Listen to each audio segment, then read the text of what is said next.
ಮೈಸೂರಿನಲ್ಲಿ ರಾಜ್ಯಾಧ್ಯಕ್ಷರು ವಿಜಯನ ಸೇರಿದಂತೆ ಕಾರ್ಯಕರ್ತರನ್ನು ಬಂಧಿಸಿರುವಂತೆ ಇದಕ್ಕೆ ವ್ಯಾಪಕವಾದಂತಹ ಖಂಡನೆ ವ್ಯಕ್ತವಾಗಿರುವಂಥದ್ದು. ದಾವಣಗೆರೆಯ ಜಿಲ್ಲಾ ಬಿಜೆಪಿ ವತಿಯಿಂದ ಬೃಹತ್ತಾದಂಥ ಒಂದು ಪ್ರತಿಭಟನೆ ಕೂಡ ನಡೆಸ್ತಿರುವಂಥದ್ದು. ಜಿಲ್ಲಾಧಿಕಾರಿಗಳ ಕಚೇರಿಯ ಆವರಣ ಇದೆ, ಸರ್ಕಲ್ನಲ್ಲಿ ಒಂದು ಪ್ರತಿಭಟನೆ ನಡೆಸಿ ಒಂದು ಆಕ್ರೋಶವನ್ನು ವ್ಯಕ್ತಪಡಿಸಿರುವಂಥದ್ದು. ನಮ್ಮ ಜೊತೆ ಜಿಲ್ಲಾಧ್ಯಕ್ಷರಿದ್ದಾರೆ, ಜಿಲ್ಲಾಧ್ಯಕ್ಷರು ಮಾತಾಡ್ಸೋಣ. ಸರ್, ಈಗ ಪ್ರತಿಭಟನೆ ಉದ್ದೇಶ ಏನಾಗಬೇಕು ಅಂತೇಳಿ ಪ್ರತಿಭಟನೆ ಮಾಡ್ತಾರಂಥದ್ದು?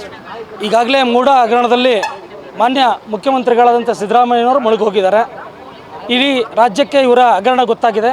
ಅಂಗೈ ಹುಣ್ಣಿಗೆ ಕನ್ನಡಿ ಬೇಕು ಅನ್ನೋ ಒಂದು ಪರಿಸ್ಥಿತಿ ನಿರ್ಮಾಣ ಆಗಿದೆ. ವಿರೋಧ ಪಕ್ಷವಾಗಿ ಭಾರತೀಯ ಜನತಾ ಪಾರ್ಟಿ ಈ ಒಂದು ಪ್ರತಿಭಟನೆಯನ್ನು ಹಮ್ಮಿಕೊಳ್ಳೋದು ನಮ್ಮ ಆದ್ಯ ಕರ್ತವ್ಯ ಆಗಿದೆ. ಹಾಗೆ ಸರ್ಕಾರದ ಪರ್ಮಿಷನ್ ಕೂಡ ನಾವು ತಗೊಂಡಿದ್ದೀವಿ.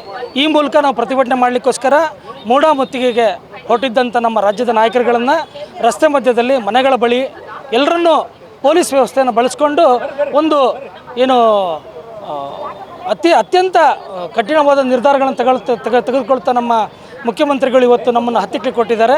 ಆ ಕಾರಣಕ್ಕೋಸ್ಕರ ಅದನ್ನು ವಿರೋಧಿಸಿ ನಾವು ಪ್ರತಿಭಟನೆ ಮಾಡ್ತಾಯಿದ್ದೀವಿ. ಈ ಪ್ರತಿಭಟನೆ ಇನ್ನೂ ಹೆಚ್ಚಾಗುತ್ತೆ ಹೊರತು ಕಡಿಮೆ ಆಗಲ್ಲ. ಈ ಮೂಲಕ ನಾನು ಸಿದ್ದರಾಮಯ್ಯವ್ರಿಗೆ ಏನು ಹೇಳೋದು ಅಂದರೆ, ನಿಮ್ಮ ಹಗರಣವನ್ನು ಮುಚ್ಚಾಕ್ಲಿಕ್ಕೋಸ್ಕರ ನಮ್ಮ ಪ್ರತಿಭಟನೆಯನ್ನು ಹತ್ತಿಕ್ಕಬೇಡಿ.